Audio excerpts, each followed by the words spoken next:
Olá, meus amigos, voltamos para a nossa aula sobre o Livro dos Espíritos, um livro escrito por Allan Kardec pelos Espíritos. Eu estou refazendo essa aula porque o vídeo passado, o vídeo que eu fiz a aula ficou com cortes, então a gente vai refazer para vocês.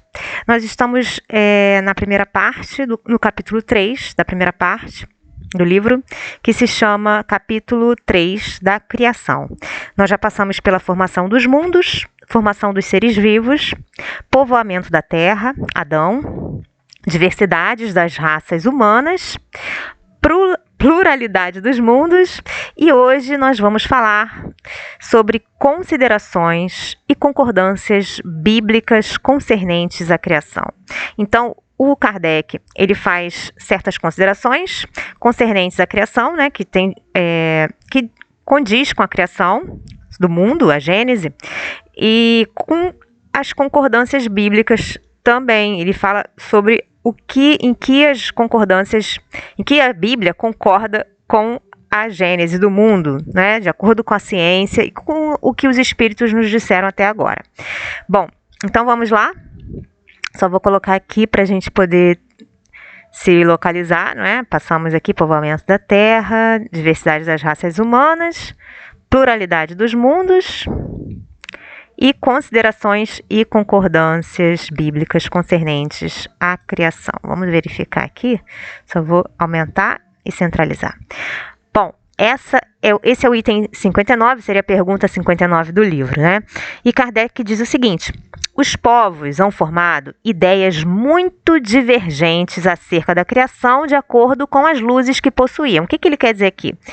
Que os povos da Terra, os que existiam há muitos anos, os povos antigos, cada um tinha uma ideia que era diferente, a respeito de como o mundo foi criado. Então, eles imaginavam maneiras diferentes, para explicar a formação do mundo, a criação. E essas explicações, essas ideias, eram de acordo com o conhecimento que eles tinham. Então, se eles não tinham muito conhecimento, eles pensavam da forma melhor que eles podiam, Apoiada na ciência, a razão reconheceu a inverossimilhança de algumas dessas teorias, que os povos criaram. Então, a razão humana, a lógica, a nossa razão, verificando de acordo com o que a ciência apontava, percebeu que todas essas ideias que esses povos tinham não eram muito realistas. Então, é por isso que ele fala a inverossimilhança, não tinha semelhança com a realidade, com o que é real, com a verdade. E aí, aqui os espíritos apresentam, confirma a opinião já muito partilhada pelos homens mais esclarecidos. Então, as ideias, que os espíritos mostram para a gente, confirma isso, confirma o que a razão está confirmando, apoiada na ciência. Então, vamos observar. A objeção que se lhe pode fazer é de estar em contradição com o texto dos livros sagrados. Então, por exemplo, a objeção seria assim, a ideia contrária, de que pode fazer sobre a verdade da criação do mundo, é dessa verdade estar em contradição com o que o texto da Bíblia diz, ou os livros sagrados de outros povos também, Então, e esta é uma objeção que se pode fazer. Mas, entretanto, contudo, um exame sério mostrará que essa contradição é mais aparente do que real e que decorre da interpretação dada ao que muitas vezes só tinha sentido alegórico. Então, muitas vezes, o que foi interpretado na Bíblia ou nos livros sagrados foi uma interpretação literal, foi uma interpretação baseada na realidade. Entretanto, a forma com a qual os povos se expressavam era uma forma alegórica, uma forma de imagem, como se estivesse criando uma pintura, criando algo que eles era a forma que eles tinham como se expressar. Então, a gente tentando ler de forma literal, de forma querendo traduzir tintim por tintim, acaba perdendo sentido, tá bem? Então, a questão de ter sido Adão, né, como primeiro homem, a origem exclusiva da humanidade, não é a única a cujo respeito as crenças religiosas tiveram que se modificar. Então, isso aqui a gente já sabe que não é verdade. Adão não foi o primeiro homem, né? O movimento da Terra apareceu em determinada época, tão em oposição às letras sagradas, que não houve gênero de perseguições a que essa teoria não tivesse servido de pretexto e, no entanto, a Terra gira, malgrado aos anátemas, não podendo ninguém hoje contestá-lo sem agravo à sua própria razão. Então, antigamente, se acreditava que a Terra não girava, né? E apesar dos cientistas que tentavam explicar para os sacerdotes, né, para os líderes religiosos, que a Terra girava e sofreram perseguições, hoje em dia ninguém pode dizer que a Terra não gira, né? Diz também a Bíblia que o mundo foi criado em 6 dias e põe a época da sua criação a 4.000 anos, mais ou menos, antes da era cristã, antes de Jesus Cristo nascer, né? Então, anteriormente a Terra não existia, foi tirada do nada. O texto é formal. Então, eis, porém, que a ciência positiva, a inexorável ciência, prova o contrário. Então, aqui ele está dizendo, né, que outra forma mal interpretada foi achar que foi realmente em 6 dias que a Terra foi criada e 4.000 anos antes da era cristã a Terra não existiria. Isso também é uma interpretação literal da Bíblia. Não dá para interpretar assim, tá? Porque é um livro com uma linguagem muito diferente da nossa, né? Bom, eis, porém, que a ciência provou o contrário. A história da formação do globo terráqueo está escrita em caracteres irrecusáveis no mundo fóssil, achando-se provado que os 6 dias da criação indicam outros tantos períodos, cada um de talvez muitas centenas de milhares de anos. Isto não é um sistema, uma doutrina, uma opinião insulada. É um fato tão certo como o do movimento da Terra e que a teologia não pode negar-se a admitir, o que demonstrava, evidentemente, o erro em que se está sujeito a cair tomando ao pé da letra expressões de uma linguagem frequentemente figurada. Perdão. Dever-se-á daí concluir que a Bíblia é um erro? Não. Então quer dizer que o fato da Terra não ter sido realmente criada na época que diz a Bíblia, né, não é um erro. Por que não?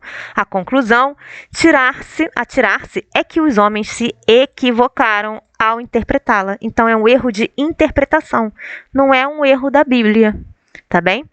Escavando os arquivos da Terra, a ciência descobriu em que ordem os seres vivos lhe apareceram na superfície. Então, a ciência descobre, né, fazendo buracos dentro da Terra, como é que os seres vivos apareceram na superfície. A ordem que está de acordo com o que diz a Gênese, havendo apenas a notar-se a diferença de que essa obra, em vez de executada milagrosamente por Deus em algumas horas, se realizou sempre pela sua vontade, mas, conformemente à lei das forças da natureza, em alguns milhões de anos. Ficou sendo Deus, por isso, menor e menos poderoso? Perdeu em sublimidade a sua obra? Por não ter o prestígio da instantaneidade? Indubitavelmente não. Então Deus não deixa de ser poderoso só porque ele não criou as coisas assim de uma hora para outra, em 1 segundo, não é? Talvez ele tenha até criado em 1 segundo, mas é 1 segundo de acordo com o tempo de Deus. Então, 1 segundo para Deus podem ser bilhões de anos para nós, não é mesmo? Então, fora mister fazer-se da divindade bem mesquinha a ideia, para se não reconhecer a sua onipotência nas leis eternas que ela estabeleceu para regerem os mundos. Então, Deus criou leis eternas, e aí é por isso que ele é perfeito. As leis dele são perfeitas, não precisam ser mudadas. A ciência, longe de apoucar a obra divina, nola mostra sob aspecto mais grandioso e mais acorde com as noções que temos do poder e da majestade de Deus, pela razão mesma de ela se haver efetuado sem derrogação das leis da natureza. Então, tudo que Deus faz não entra em desarmonia com as leis naturais. De acordo Neste ponto, com Moisés, a ciência coloca o homem em último lugar na ordem da criação dos seres vivos. Moisés, porém, indica como sendo o do dilúvio universal, o ano de 4.654 da formação do mundo, ao passo que a geologia nos aponta o grande cataclismo como anterior ao aparecimento do homem, atendendo a que até hoje não se encontrou nas camadas primitivas traço algum de sua presença. Nem dos animais de igual categoria, do ponto de vista físico, é claro. Contudo, nada prova que isso seja impossível. Muitas descobertas já fizeram surgir dúvidas a tal respeito.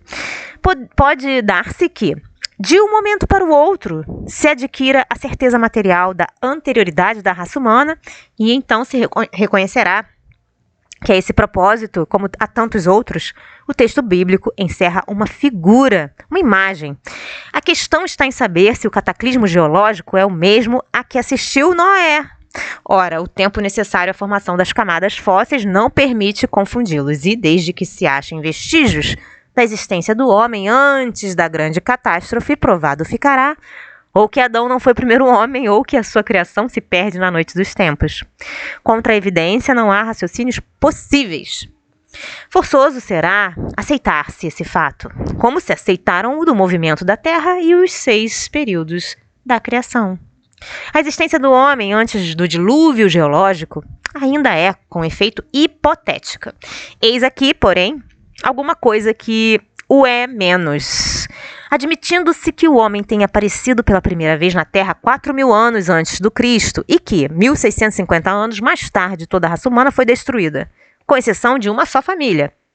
Resulta que o povoamento da Terra data apenas de Noé, ou seja, de 2.350 anos antes da nossa era.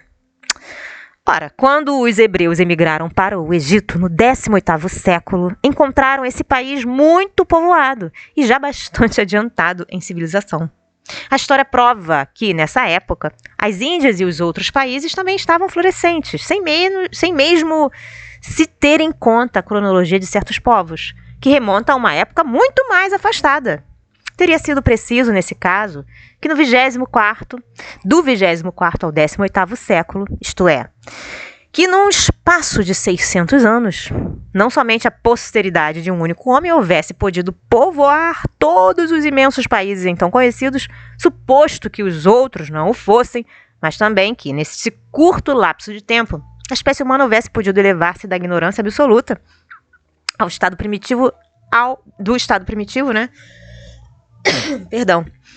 elevar-se da ignorância absoluta do estado primitivo ao mais alto grau de desenvolvimento intelectual, o que é contrário a todas as leis antropológicas.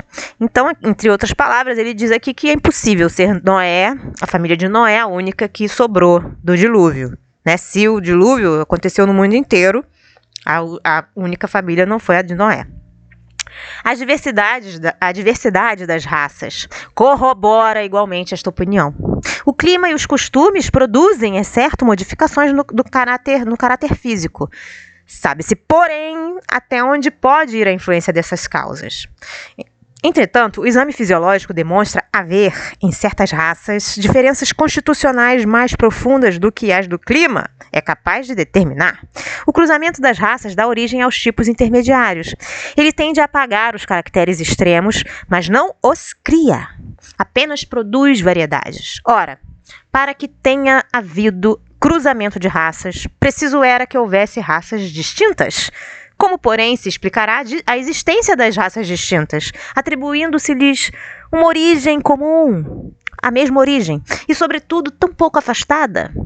Como se há de admitir que, em poucos séculos, alguns descendentes de Noé se tenham transformado ao ponto de produzirem a raça etíope, por exemplo? Tão pouco admissível é semelhante metamorfose, quanto a hipótese de uma origem comum para o lobo e o cordeiro, para o elefante e o pulgão, para o pássaro e o peixe. Ainda uma vez, nada pode prevalecer contra a evidência dos fatos.